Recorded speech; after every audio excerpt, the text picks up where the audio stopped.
Welcome to Oddball History, dipshits. All right, well, we chose to start recording in the top of the ninth of a playoff baseball game. Fucking idiots. Good decisions. We got it. We were Scores available here. the whole day. No one had anything going on. We all said, anytime. And you guys decided, you baseball fans We decided. did, but we're doing it. today, Lawrence, would you like to know what we're talking about today? I want you to talk to me like I don't know anything about it, and then I'm going to blow your mind by how much I do know about it. Fuck yeah. Okay, so today we're talking about the Great Emu War of 1932. It started in 1932, and it was called the Emu War. And Australia declared war on emus, and I'll be damned, but they lost. So it happened in Australia, and they lost. Yeah. Lawrence gets it. Yeah, I'm so prepared for this. So describe for me what an emu is. Like if we were doing a police sketch, It's a large, flightless bird. If you were robbed by an emu, how would you describe this I emu? would say a smaller ostrich. A smaller ostrich. It's in the same family.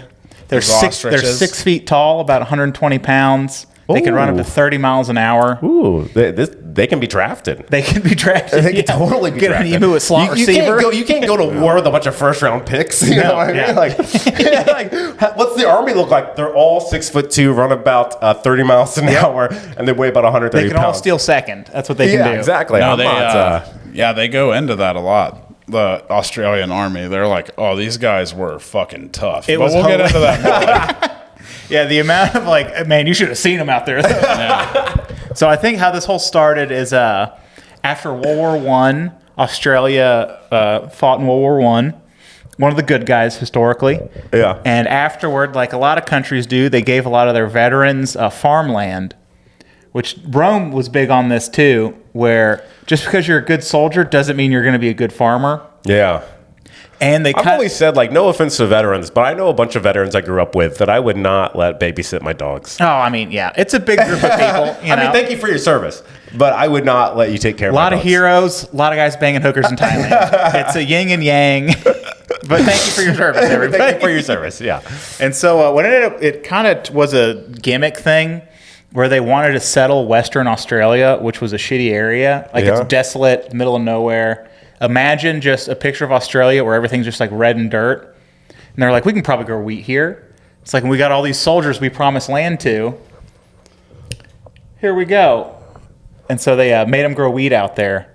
And also, a lot of people already lived there. And it was kind of one of the bad times with the Aboriginal folk. Yeah, I was about to say They kind of double gave some land out. They should have just given them some casinos or something. They should. We solved it. Yeah, we have a perfect system that's over what here. we did with our country. We just gave them casinos. Here's a casino. Everyone loves casinos. Yeah, you'll be fine. But and so what ended up happening is Western Australia. The emu is actually the national bird of Australia. They went to war with a national bird. You don't have to tell me about the national bird of Australia.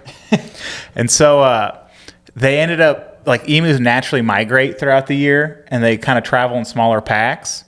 And this is a desolate place they live in, so they're good at traveling, finding food. And then unnaturally, now there's a giant food source of all this wheat. And so kind of all the emus slowly figured out, we're just going to chill here. Yeah. And so 20,000 emus. Next to this delicious wheat. Yeah. 20,000 emus descended upon this area. Boy. And the farmers were like, oh shit, we got a problem here, folks. We got to machine gun all these emus to death. That's what they said. That is exactly what they said, actually. Is the Lewis... They requested military assistance with the emus, and they're thinking it would be so easy. And I laughed about it. It was clearly a Department of Agriculture thing because it's farming. But they went straight to the Department of Defense with this guy, George Pickens. Yeah. Who was like, dude, we'll fuck up some emus for you guys. All right? It's always whenever you're cocky that things go south, And so they sent 2 Lewis machine guns, which was a newer invention for World War I, like a light machine gun, still 30 pounds. A lot of times took 2 guys to operate it if you wanted to be standing. And they sent these 4 dudes out to Western Australia to go handle these guys. Okay, it seemed like Australia all came together as a country, and we're fucking up these emus, but it was just 4 guys. And there was another thing where they were gonna. Well, it's kind of like Rambo. You know how Rambo at first they were underestimating him. They were really underestimating. They were like, oh, he's just one guy, and they're like, you have no idea. You clearly haven't seen the first 3 movies. Yeah. But so these 4 guys go out there, and they actually are the first battle was in this town called Campion. I love battle. Is it like okay? So go ahead. I love This is the Great Emu War, man. Yeah. And so these dudes show up, and their game plan is we got these sick-ass machine guns. We're going to do some sick-ass machine gun stuff. Yeah. And they set up at a long distance away from them. Because I think the range is like 880 feet or yards. I forget which one. Probably 880 yards. It's yards. Gun. It's yards, idiot. But, yeah. Sorry, everyone. But they set them up at a long distance. They're most effective is like a stationary thing. 30 pounds is a heavy gun to carry around. Yeah. And they start shooting at this giant flock of emus, and then they're bested because they scatter. Yeah. Oh, man. That was the great plan. Whenever that you fell shoot apart. somebody and they move, you're always like, God damn it. Why did you move? But they pretty much were too, and they were like these emus. We had no idea how smart they were, and because they weren't just standing in a pack letting us machine gun them all at once. These literally coyotes. Literally, what foiled the first plan was, oh shit, they all ran away. Oops. And they run 30 miles an hour. Yeah. So they all look like assholes. Allie, come here. We haven't had a... What they should have done. Oh, no. Well, guys. We fucking cursed them. We cursed them with our podcast. Guys of the oddball... Allie, you got to shut up. Come It here. sounds to me like what they should have done is just painted like a fake bridge on a wall. Lawrence, you got to let Scott mourn... Oh, I'm sorry. The Astros hitting No, a what go-ahead was the home plan? run. A fake bridge on a wall? Yeah, you know, like Wile E. Coyote and Roadrunner? Very Acme situation. Yeah. For who? Like, who would run? Because then the emus, they're moving they're moving real fast. And they're like, we're going to scatter. We're going to head over this bridge in this tunnel. But turns out it's a wall. They could have done with this kind of thinking. They did not have. I mean, I'm not saying I'm a genius, but I think it could have helped. It certainly could have helped. Yeah, because their only thought was like we can try to wrangle them a little, but they couldn't. That was Battle 2. There was a dam nearby, and so their game plan now is like, hey, long distance didn't work. We got to sneak up on them a little bit, get in there, and so they backed them up into this dam, and then they kind of corralled them in a little bit, and then they started shooting on them. And then they also got away because they actually like how they are naturally divided is like smaller packs they work in. And there's like a leader in that pack.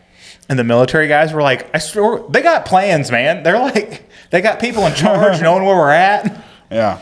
I love how they never thought like, we're not the men for the job. Yeah. Oh, and in that one, they had 2 Lewis machine guns. And at this fight, both of them jammed. Oof. And so in their big second battle, they killed 12 emus. So now we've had 2 battles. 12 emus have been lost. Out of 20,000? Out of 20,000. They are definitely winning this war. We got some splaining to do. Yeah. And so the third battle was they decided to change the game. Third time's a charm, right? Third time's a charm. They were like, these fuckers are fast. They keep getting away from us. We're going to mount this thing to a truck. Oh. So they had truck-mounted machine guns and were chasing these emus around. But it's like not roads. So they're on bumpy roads with this like half-assed mounted machine gun, and they can't accurately shoot. So they shoot like thousands of rounds and get no birds. And sounds like they were just having a good time. It was just like a gun range, kind of like.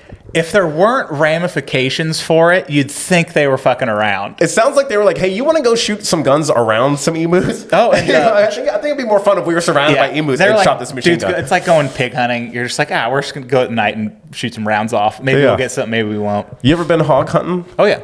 Yeah? Where'd you go hog hunting at? Central Texas, normally. Okay, I used to go to Pittsburgh, Texas when I was a kid. Yeah? I was thinking about it recently where it's like, I remember my grandpa, I'd go hog hunting with my grandpa in Pittsburgh, Texas, and like I was like probably like 10 or something. I shot a shotgun for the first time.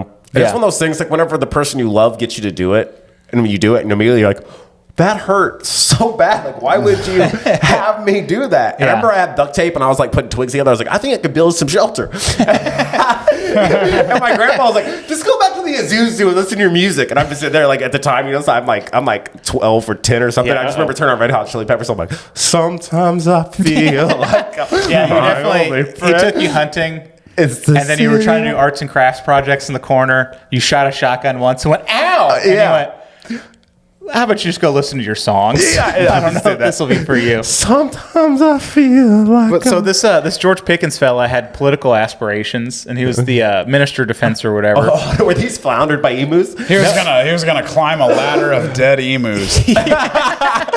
And so he actually had camera crews with him the whole time trying to film this. So there's like pretty good pictures around. We've all filmed sets that didn't go well. Yeah, and you're just like, well, let's hide this. We don't have to release it, but the camera crew was like, we're going to release some of this. Yeah. And so after that third one of them all fucking around, they make him go back and they like put a pause on it, and he has to go back to Parliament or whatever Australia has and like explain himself. And one guy was talking shit to him and said one of the greatest things about how clear the emus were winning the war. Yeah. And they were like, I think we need to give military medals to the emus. Yeah. They're holding their land. They're holding their ground. Yeah. You know what I mean? Clear winners. Which I like a senator that'll talk some shit to a guy. Oh, so do I. I mean, everybody does. It's like, you're a loser and everyone knows about it. Remember when Trump told Ted Cruz his wife was ugly? Yes, fantastic. Trump had some great lines. You can't take that away from him. I mean, I hate the guy, but whenever he told Ted Cruz, your wife is ugly, Ted Cruz is... I thought he called Ted Cruz a pussy, too. Yeah, no. Or was that all of these Rubio? things. I mean, I think it was all Ted Cruz. It says his wife's like a dog or something like that. Wife's a dog and you're a pussy. Yeah. And then he tried to get a job with him. You know Yeah. what I mean? It's, Or then when he had the tweet to Kim Jong-un, he was just like, I would never call him a little fat man. Oh, my Which God. the joke is, he said it by saying he won't say it. Fantastic. Beautiful. 10 out of 10. 10 Yeah. out of 10. Chef's The kiss. country wasn't ready for... It wasn't ready. We weren't ready at all for this, like, playground bully. We weren't ready to just have Nick DiPaolo as president. Yeah. Nick DiPaolo, I worked with him recently, and this is the guy, he made me work clean, Yeah. and I was unfamiliar with his work. Yeah. I was talking to him in the green room, seemed like a nice guy. He's like an OG New York guy. Like, Boy, he made me be clean, so I thought he was like a clean guy. yeah, and he wasn't. And then he goes, oh, I was like, how do you want any credits? And he goes, I want you to introduce me as every liberal's worst nightmare. And I just like, I kept a straight face so hard. And I was like, okay. As I was like walking out of the green room to go on stage, I was like, what the fuck? Yeah. And then I I said go, it too. I worked with him too. oh, Yeah. you did? Did you have to do that intro as well? Mm-hmm. And then Where it's he like, goes your on crowd's stage. here to see you. They know. Yeah. Who are you selling to right now? He made me be squeaky clean, and then he goes on stage and like he like gets somebody to bum him a cigarette. He lights. He's like, "What up, faggots?" You know, what I mean? Like, he was like, you queers. I'm liberal's worst nightmare. I'm in the back being like, "What the fuck?" I had no idea that this is what was about to could have happen. done the good jokes. Yeah, I could have told the good jokes. Yeah. You know. But yeah, he is every liberal's worst nightmare. Watch out for Nick DiPaolo. But so George Pickens, also liberals' worst nightmare, gunning down emus. yeah. And so they end up, they actually go back and they're like, Turns out emus are we every swear to liberal's worst God, we swear to God we can do it this time. Oh man. And so no. he goes back, and they kind of figured it out a little bit, where the second time they were killing like 100 to 200 emus a week. Like they were just mowing them down. Now that bums me out. And then like 3 or 4 weeks go by. It's like a month almost, and it's December of 1932. And they kind of, it was a big news story. It's kind of lost some steam. They fucked up, so they call it quits. And George Pickens... losing to the emus is funny, but when you start mowing them down, everybody's like, we don't need to. But he did he went back to Parliament and gave a speech and was just like, hey guys, we did it. Mission accomplished. We've come back with George Bush on a naval carrier. They killed 1,000 emus, and they also had 2,500 emu casualties. Which I don't know how you count that. Yeah. An emu war, where you're just like a guy going, I swear I hit that one. I hit at least 14. That's exactly what it is. Yeah. Got him. Yep. He And didn't they go also, down. because they reported too that like they were like, these emus are like they are not affected by machine gun fire, and that makes me think they were just missing them. And be like, whoa, these guys are so tough. I got him like 50 times, I swear. Emus might be invincible. I love these guys coming back with PTSD, and they're just wearing like emu feet around their necklaces, like Vietnam. Well, they had folders. a bounty at first. Like the rest of the military was like, hey, bring back 100 emu skins for us so we can make hats for the officers.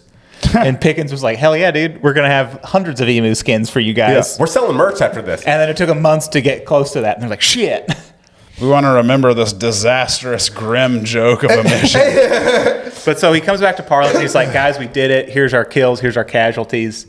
And then Parliament looks at him and goes, wait, so there's still 19,000 more emus out there that we haven't killed? They're eating the wheat right now. Yeah. And they're real mad.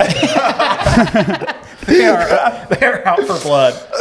Well, and that was the thing too, is like from the first skirmish to the second skirmish, they went from 50 to 1,000. Like they went and got their friends. Like they were like, hell nah. Not today. Come back on your ass.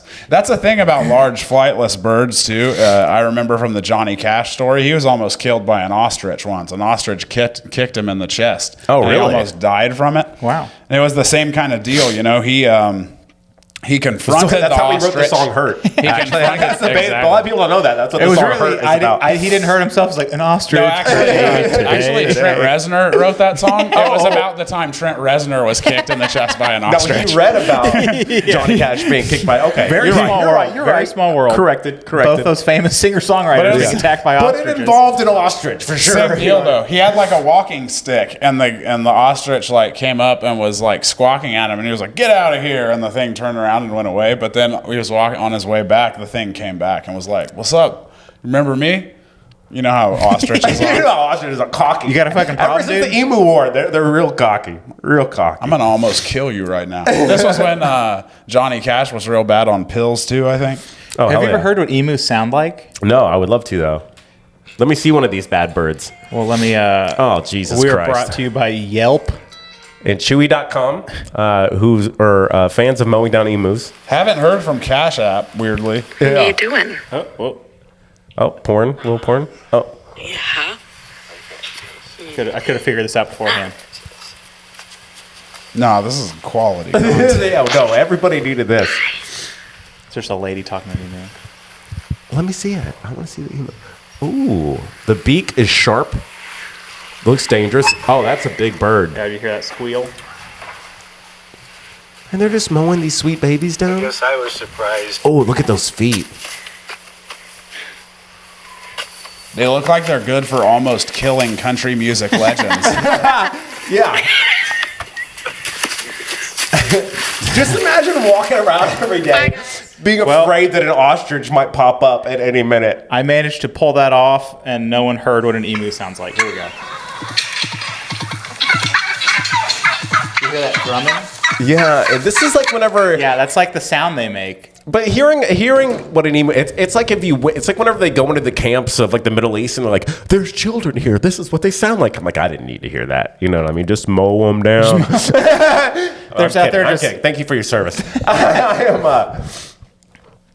Don't lay out on me there. Don't lay out on me there. You know what I mean? I'm just saying, like you're giving me the sound of the people that are being murdered, and I don't want to hear it. You know? We let you hang on that one, Lawrence. Oh, you and did, I'm sorry. You know? I'm No, sorry Scott about would have that. rode with me, but he's watching He's baseball. watching baseball, right? This damn is it. hot pod. God Yeah. fucking damn it. Did we lose 2 outs? No, he hit it to the fucking warning track. We got 2 guys on. You know though. what's even worse? Medical City's where my grandma died, and that's in the background. That's Where I was born. Oh, well, One in, what a flip to it. you One know? in, one out. I cut an umbilical cord the other day at work. Oh yeah, you told me on the street, right? Yeah, Nice. just at a house. Yeah. It's kind of neat. First time doing that. It was fun. They were both healthy, so it was easy. Did you but feel some like- of those calls are like where it's the most stressful because you're like 100 bad things could happen right now. So you're like stressed and thinking of the next thing and like what you're going to do. And you get all your stuff ready and then you're like, you're driving. And then you get to the hospital and you're like, oh, nothing happened. But I was very stressed out the whole time. Yeah. But it was good. I don't know. I feel that way sometimes when I get stuck in traffic on my way to a show. Yeah. And then I get there and it still goes well. You're like, stress for nothing. Same thing. I do that where I'm like Same thing. running barely on time constantly. But we got to wrap up the Emu War story where they ended up leaving 19,000 emus out there. Okay. They continued to decimate the population. They moved from military solutions to a bounty system. Yeah. Where they put, if you came with like an emu head, you got paid for it. Trying to help the farmers do it on their own. Which I think it's funny. I scuba dive. Talk about a good side hustle. Just collecting emu heads. Just emu murder. But That really plays into what I think of Australia already. Just people just rolling around looking for emu heads, you know? you got to try to find them, you know? Yeah. You can't just kill emus. Scott Yeah, and I- they won't just stand there and let you machine gun them to death. They'll get up- Contrary to popular opinion, they will not. They'll move. And you can try to put that machine gun in a truck, but you're not going to keep It's up. going to be so inaccurate. Road's too bumpy. But there was like a thing in Central America where lionfish were an invasive species. And so they put a bounty on them, like the government did. And it Describe a lionfish to me as if I have no idea what it is, just so the audience knows. They're the poison fish that has the spindly spikes on its back. Of course, yeah. I mean, I know. But they're cool looking fish. Yeah. But how do you go get one of those? you can like spearfish them. It's pretty fun actually. Oh, okay. So you sit there with a little, like, you have a tube and you just like shoot a little thing and poke them. And then you stick them in the tube. We're so brutal to animals. Because yeah, I know. But the spindles are very poisonous, so they're good eating, but you got to like make sure to get those off the right way. I'm not eating anything where they're like, no, we got all the poison out. Promise. Wink, wink, wink, wink. But what ended up happening is they made the problem way worse because are we not seeing a pattern here? I know. It's such a poor country that people started just farming lionfish. Yeah. They were like, it was working at first of people trying to get lionfish for the money. And they're like, hey, it's way easier if we just farm lionfish on land.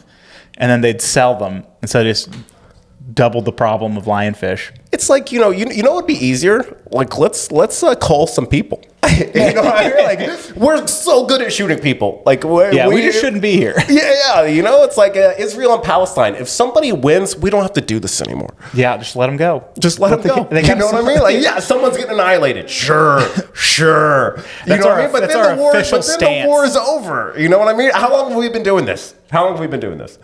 Well, I think it's only been around like 70 years. They've been doing it for 70 years. You know what I mean? Just let somebody win. Yeah. That's my stance, and I don't know anything about it. And thank you for your service. Lawrence's military takes are always good. Or you could just paint a bridge on a wall and say, "Here's the exit," and just let people run at it full speed. You know? But they ended up just giving up, and the towns ended up they're ghost towns now. The wheat farms failed. The emus won. I feel like you guys are letting me just swing at air here real hard. You know what I mean? Emus won. I mean, Scott hasn't been here the whole podcast. Scott's watched a baseball game. I have insinuated that someone's got to go. Israel, Palestine. The Rangers lost, and so Scott's going to be just like sad. Australia did against the Emus. I'm going to take my hat off. Yeah. Oh no! Way to go! You Let me fucking piece of shit. What are you, a pitcher for the Rangers? Jesus Christ! And speaking of Australia, Scott and I had a beautiful weekend together last weekend, and we worked with an Australian headliner. Yep. And good guy. What was his name? Amos Gill. Shout out Amos Gill. You're welcome on the pod. Super funny guy, but I am so swayed by the Australian accent. It is a good accent. It's just a fun accent. He's like, "Hey, mate," and I'm like, "What are we fucking best friends? What are we fucking? Let's go on an adventure." Yeah, I'm ready. You know what he did? You know what people from other countries don't like? Scott doesn't drink, but Amos and I would the first night, like after the show, we go out, and he was sitting like he was talking to me like this close. Yeah. For like a couple hours, and we're just pounding drinks. Yeah. And like we had great conversation, and like I could feel him breathing on my neck, and and I'm feeling pretty lubed up. I'm pretty loose at this point, So I get up to leave, and I'm like, I just gingerly kissed him, and it began a wonderful romance for the rest of the weekend. So I got up to leave, and I was like, I'll see you tomorrow. He's like, man, I'll see you tomorrow. And then I went to give him a hug, and I could feel him be like, what the fuck are you doing? And I'm like, you've been breathing on my neck for 2 hours, dude. I'm lubed up. I'm ready. I just wanted a hug. You know what I mean? You've been calling me mate.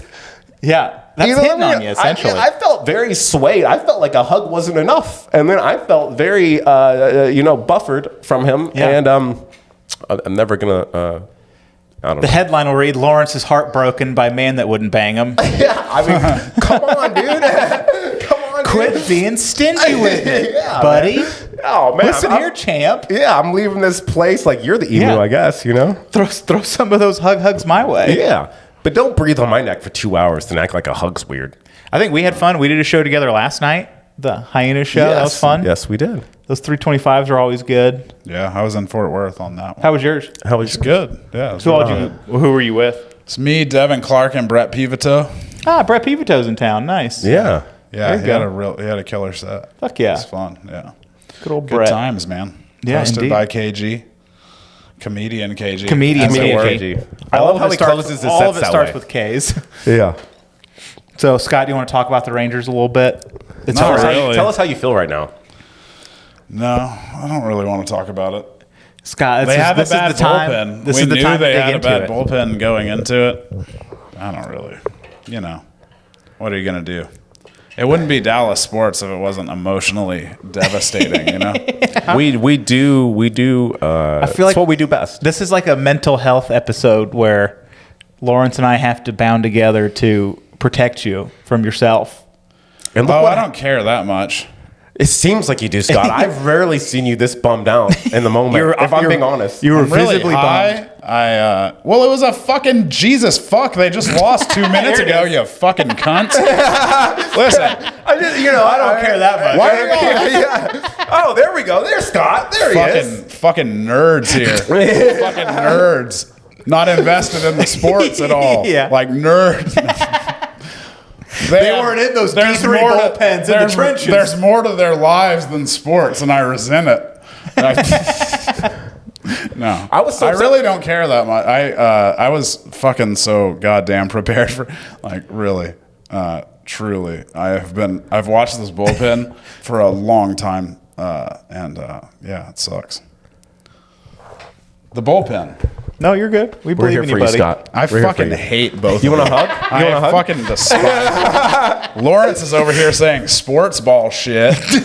Jimmy's acting like he's never watched a sport in his life. I like sports. I don't fucking care for it. You know who's a dick is Jimmy. Whenever I walked in, Jimmy goes, "Oh man, Houston's got the bases loaded," and then the pitcher strikes everybody out. I was like, "Oh, he got him out with the bases loaded." And Jimmy goes, "There was only 2 on. Settle down." And I was like, "You're the one that said." I got excited. You're the one that said bases were loaded. I was emotionally invested. It makes the story better. I was excited and fabricated you're a some fucking details. liar. Yeah, I read an anecdote about a guy walking into this church in Laurel, Mississippi, and I only know that town because of the HGTV show Hometown. It's a very sweet Is that and the wholesome Hometown? show. It's about a married couple. I thought you were gonna say who redoes homes. HGTV. And they, in this story, many years before these people were redoing homes, he walked into a church where a funeral was being held.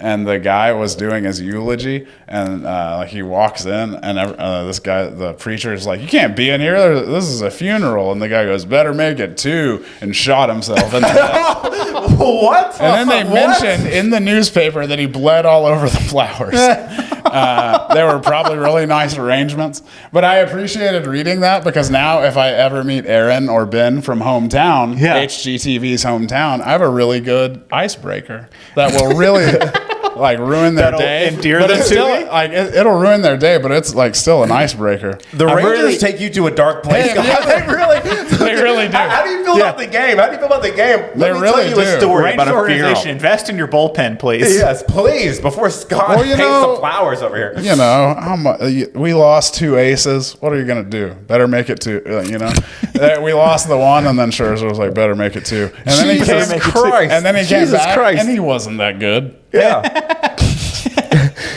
In my head, I'm just picturing like emus being mowed down, and me being like, "That's a bummer," and Scott going, "Let me tell you an anecdote about it's a great icebreaker." I do like to imagine you meeting those fellows What from a that. dick though! Like, better make it 2. Like, you're just gonna jump on my funeral? Like, that's fucking not cool. You know? I'm I hate imagining that. you getting the chance to give that anecdote. I'm imagining you're at a Starbucks and you're like, "Hey, Aaron and Ben from Hometown. from hometown, I have such a lovely story about Laurel, Mississippi. I'd like to share with Have you." you And heard they're that? like, "Oh my God, we're so glad you're a fan. Let's hear it." A woman has to pull out her earbud to hear Scott's story. Oh, yeah, He's trying to okay, introduce sorry. himself. I was on a phone call. Let me pause it. Yeah. Go ahead. You obviously seem like you have something Make it important to too. say. We had Also, I loved the one where y'all turned the downtown like office building into an apartment. That was fun. What? the hometown show. They remodel places in Laurel, okay. Mississippi. And one of them, they Where that guy killed remodeled himself. where the man who shot himself and bled all over the flowers, where he did that. Now it's and they lovely remodel townhomes. homes. Yeah, they're making it way better. They're Yeah. cleaning up all the blood stains from people doing very dramatic and showy suicides. which I is like a how we big- made a joke last week Get your about. suicides out of here. We're making condos. Yeah, we did a joke last week about how all of our stories end in suicide, Yeah. and this one didn't. And then But it we did. tied it in. We always tie You know, it in. we always find a way. Someone's got to Animals go. died. We did figure out Israel-Palestine, and I think that's important. Yep. I must have been paying attention to the game.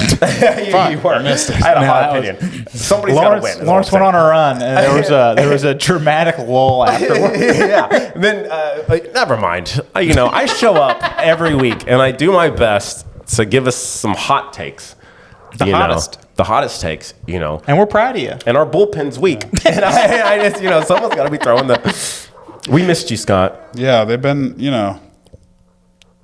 playing over their heads, a little this postseason, but they've been bad all year. You can only outkick your coverage for so long. Yeah, that's right. Eventually you get exposed.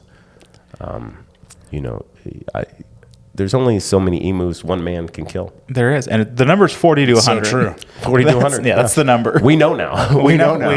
We found out the hard way. Yeah. But it's 40 to 100. I like to think with modern military technology, we'd be able to drone them or something, Oh, sure. We could fuck up emus now. Oh, yeah. But they already won.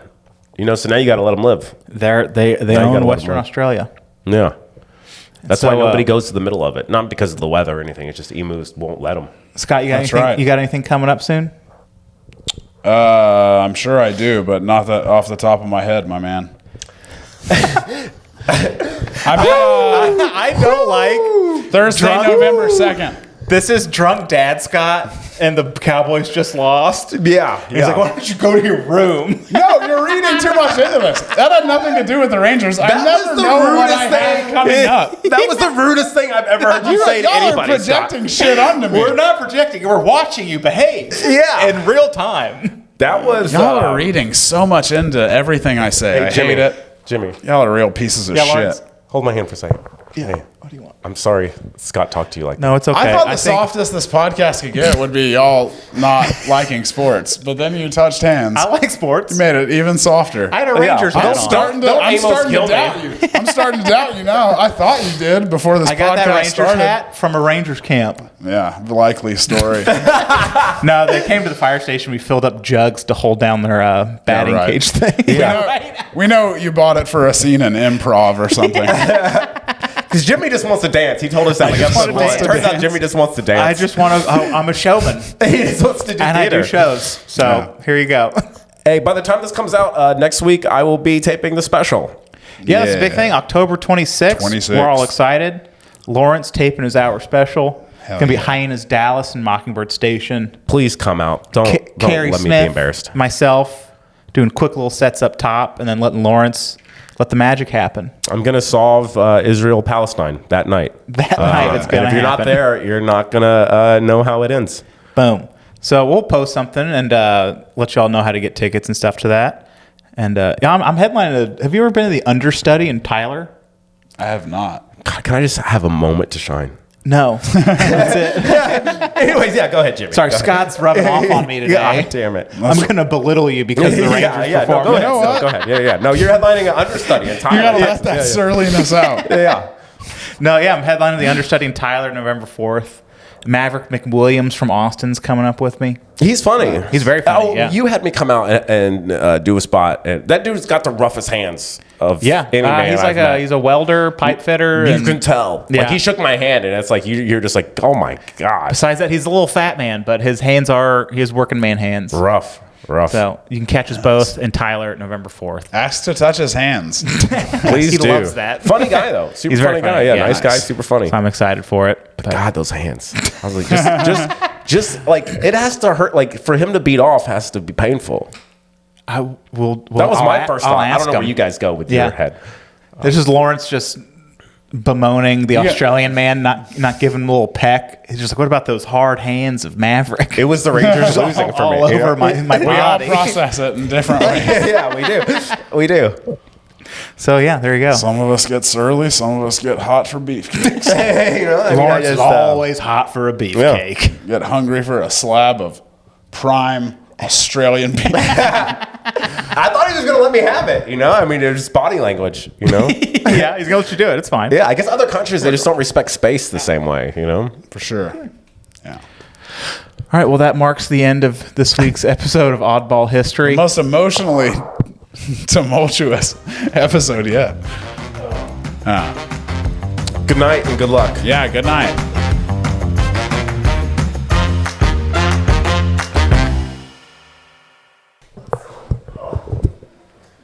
I thought that one was good, but you guys let me talk too much, and that's on you.